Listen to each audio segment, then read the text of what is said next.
Come here. Come here, Pandora. Do you want to sit in my lap? Nope. Hello, my dears. Welcome to this dark, rainy Thursday. I'm Mariana, and if you're new here, it's really nice to meet you. If you're old here, good to see you, my friend. And today, we're going to talk about something I've resisted talking about for a long time. We're going to talk about spiritual responsibility. And no, this doesn't sound like a fun topic. Really?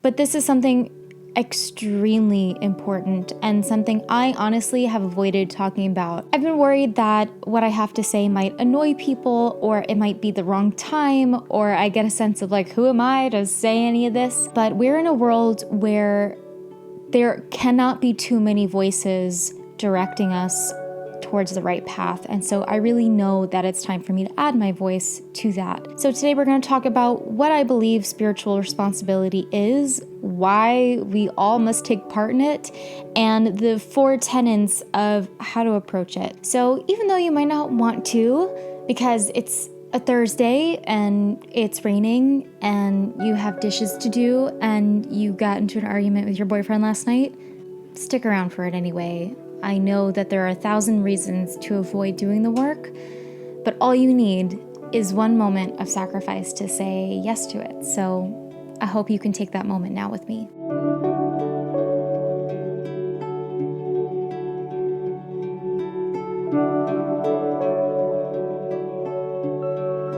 The first tenet of spiritual responsibility is as within, so without. This is something we hear all the time: as above, so below, as within, so without. And this is something that is so true on so many levels. One of Carl Jung's most famous quotes is, "Until you make the unconscious conscious, it will direct your life and you will call it fate." But I think a little bit of an easier quote to understand is this one: "Whatever is rejected from the self appears in the world as an event." This means all the shadow stuff inside of us, all that's repressed and unintegrated, doesn't just sit and wait for us in the dark. It's expressed in our complexes and patterns, in the things that happen around us. We might see this in the types of fights we get into unintentionally, or the types of lovers and friends we draw to ourselves that continue to be an issue for us. And if you're a true synchronicity believer, even those life events that it really seems we have no control over, like losing a job that you secretly hated all along, even those can be seen as expressions of the shadow moving from our inner psychic world into outer reality. The interior unconscious landscape gets projected onto the outer world. But imagine what that means for our collective unconscious. What does it look like to project our collective shadow out onto the world? I don't want to have to say it out loud, but I think we all know what I'm talking about. Satan and Hitler are very good examples of shadow projections. Marilyn Monroe too, the shadow of the injured feminine. Basically, the shadow that lives inside of us will manifest outside of us. And so the only true hope we have is integrating the shadow, is claiming it as our own so that we can make it part of us and regain control over where we want to go, what kind of people we want to be, what kind of a society we want to be. I have a longer video on shadow work and how to do it, which is up above. So check that out if you're interested in shadow work, but really be careful with it because it's not something to play around with. It's not something to be done on a self-care Sunday. So I really recommend that one. Something else. Now you gotta eat. But basically, we need to integrate the devil that lives inside of us in order to not see that devil get projected out into the world. To heal classism and racism and sexism and hierarchical oppression and all the many terrible things that exist in the world that are expressions of our shadow, we must integrate them in our own personal shadow. Will doing this work make a huge discernible difference? Of course not. Healing your own shadow is not going to change the world, but it will make a ripple in the collective unconscious.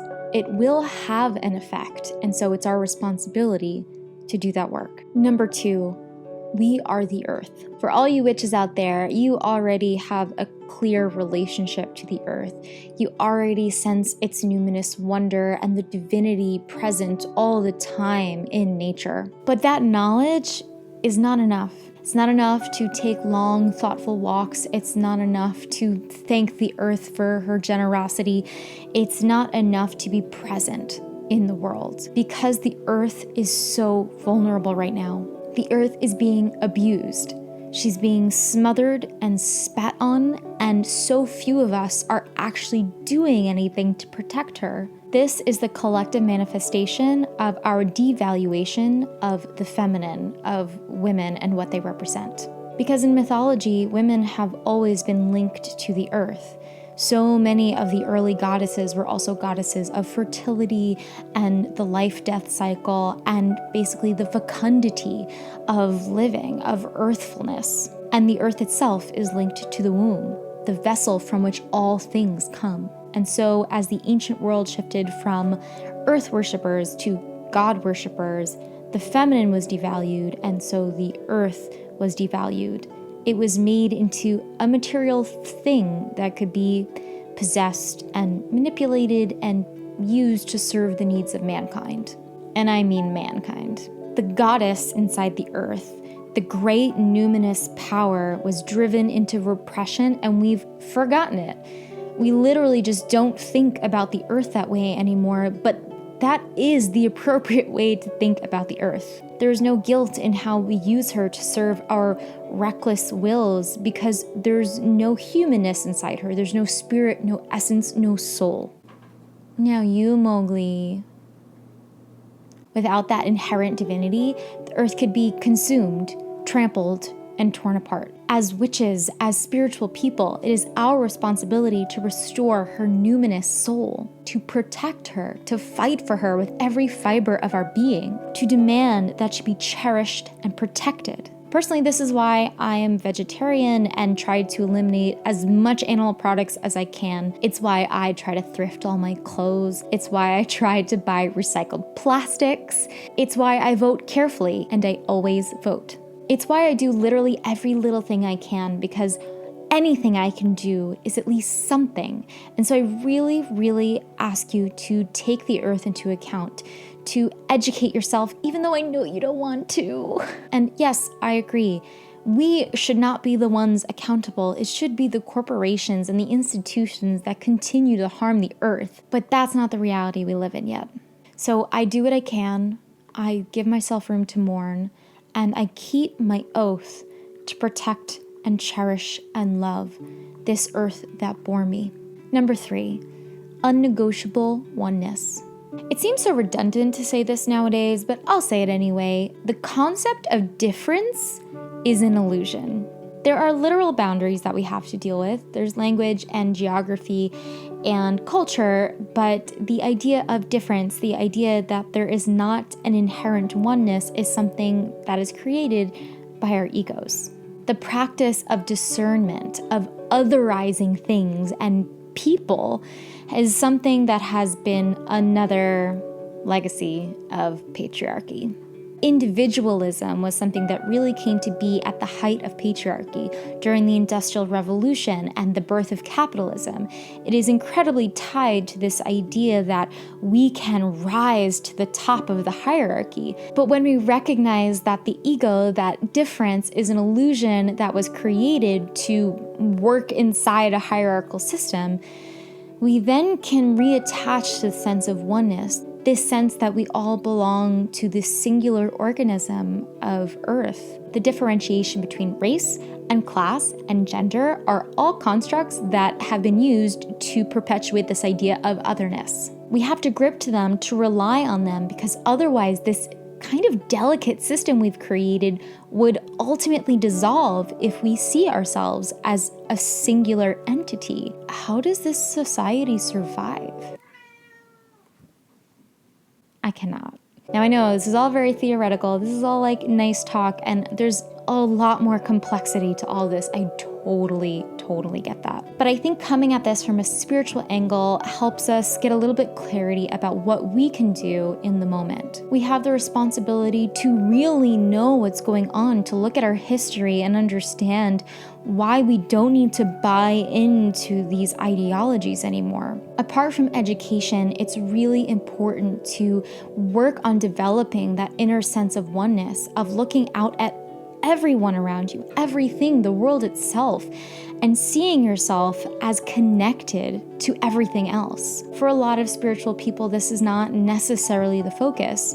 A lot of times the focus is the inner work of fixing me and healing me and doing my magic. But we also need to recognize that as people who are caretakers of the earth, who are caretakers of the world's soul, we cannot allow it to be that there are those who are oppressed. It is our responsibility to recognize that we must be the voices pushing the idea of equality, of spiritual, soulful equality. Now, I know this is also heady and it's not necessarily talking about what you can do on the ground, and honestly, I'm struggling with that myself. I'm also trying to figure out how I can be of service. But what I can say is obviously you can vote for those who are against these malevolent systems that have existed for far too long in our society. Please take the responsibility to vote. These changes are unnegotiable, and although they will take time, it is impossible for them to be instantaneous. We have to push forward. So I really encourage you to see healing the oppressive systems in this world, not as social justice, but also spiritual justice. Number 4, do the collective shadow work. Finally, we really have to understand that all this work we're doing is slow and deep and largely invisible. So I really encourage you to be patient with other people. The shadow is not something that can be erased. You cannot tell someone to eliminate their racist tendencies or demand that someone stop eating meat. This triggers shame and confusion, and that is the lifeblood of the shadow. When we feel that sense of shame, when we feel kind of powerless over this darkness inside of us, or even see this darkness that we haven't noticed before, it immediately goes deeper into repression. We immediately push it farther away from ourselves, which doesn't mean that it goes away. It just means that it controls us from a darker place that we won't be able to find. To integrate the shadow, we do want to bring light to it, not so that we dissolve it away, but so that we illuminate it, so that we can actually see it and then do something about it. Now it's the dog upstairs. Literally. This work is not change, and I think that that's kind of a weird, controversial thing to say, but it's really important. We're not trying to change ourselves, because often the word change comes with a burden. It comes with a sense of up-leveling that we don't really know how to accomplish. Instead, this work is awareness, it's education, it's vocation. It's the recognition of the truth and the acceptance of responsibility, so then the change that we effect inside ourselves and out into the world is as genuine as possible and long-lasting as possible and spreads to as many people as possible. But this means that we can't be silent spell workers just working in our little nooks. We have to actively spread the light of awareness. It means we must vote and point out misogyny and speak up when we witness racism. It means we must understand what's really happening to our earth, even if we know it's going to depress us. We have to do it anyway. We have to be willing to be a little pinched and a little shamed and a little scared in order to take on that responsibility to heal the world. And wow, that sounds like a lot. And I am right here with you trying to figure out what the hell I'm doing. When you really stop to think about what the world will look like if we don't take up this spiritual responsibility, it's horrifying. I know I'm not going to make a huge difference, but I'm trying to own that responsibility. I'm trying to do my part, and that is really what I'm encouraging you all to do. Push outside your comfort zone a little bit. Educate yourself, even though you know it's gonna be bad. We all want to encourage love in our world. We all want to see this world heal, and so that is not the collective. That's us inside the collective. So take up your responsibility. Do what you can. Vote this Tuesday. And I'm so grateful that you sat here with me through this. If you enjoyed this, please give it a like. This really helps me as I'm growing my channel. Now that the heat's coming on, I'm going to talk real fast. Make sure to follow me on Instagram if you want a little bit of witchiness and wisdom in your life. You can support me as a creator on Patreon. I am really, really grateful that you're here. Please subscribe, and I promise the next video will be lots of fun and not at all heavy and tragic and about our impending death. Hey, you know what? You sat through it. You're a great person. So I love you all. Have a beautiful, meaningful, responsible, spiritual day.